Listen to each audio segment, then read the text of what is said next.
કોઈને આહવ મહિનાની આઠમના નિવત થાય,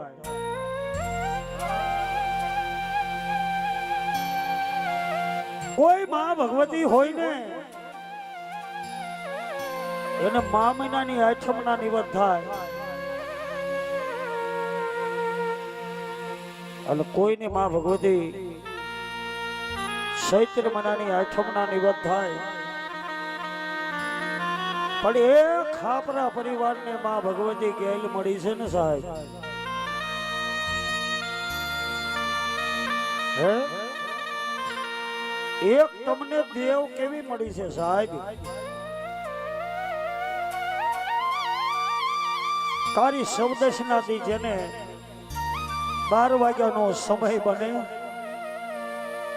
એટલે 12 વાગ્યાના સમયની મહિલમાં મારી ભાટલાની ગાંડી આવે, લાવો મારા કાકડા, કાકડા શીશી અને શમશાન નો જે કિલ હાંધવા હાલે, ત્યાંથી વડોદરાના ઈ ઝાપાના કિલ ની માલપા મારી ભાટલાની ગાંડી બોલે,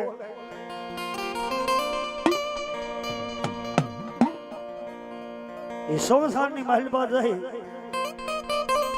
અને બુવાના મુખની માલપાથી મારી ગાંડી બોલે કે ડેડ હોય, ડાકડ હોય, ભૂત હોય, પલિત હોય,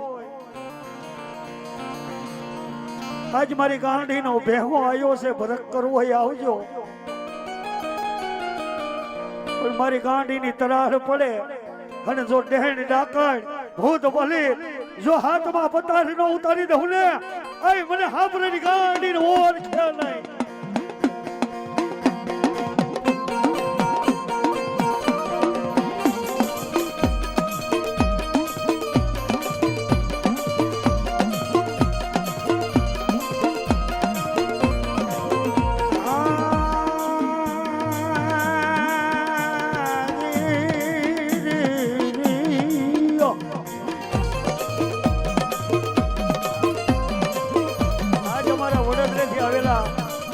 ₹200 મને આપે છે, 500 રૂપિયા દે અને બધાય મારા હાપરા પરિવાર માં ગેલ ને વધાવે છે.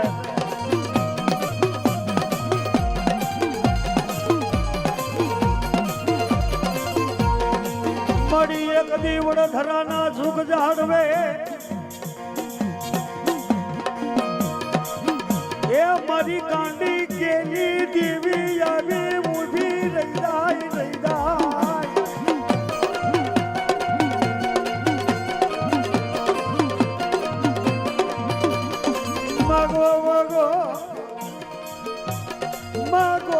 મારી વસતી માગી લોરી,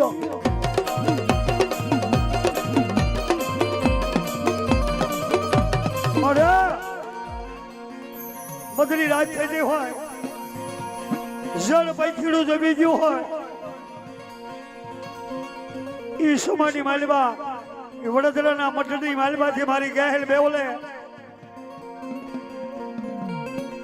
કે મારી વડોદરાની વસ્તી મારી હાપરાની રહીને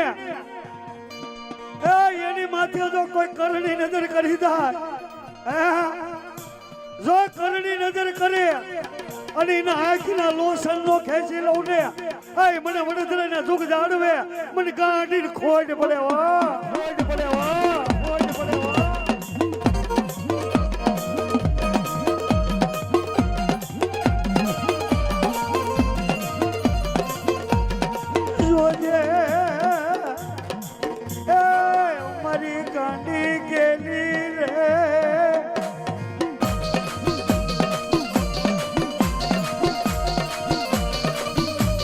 કોઈ લાગી આવી મારી લાગ માંડે,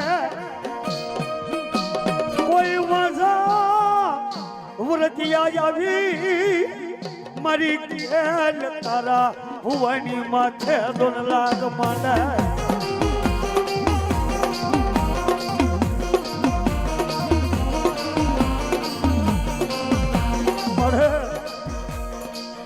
વડોદરાના જોગ હળવે, વડોદરાના જોગ હળવે મારી ભાટલાની ગાંડી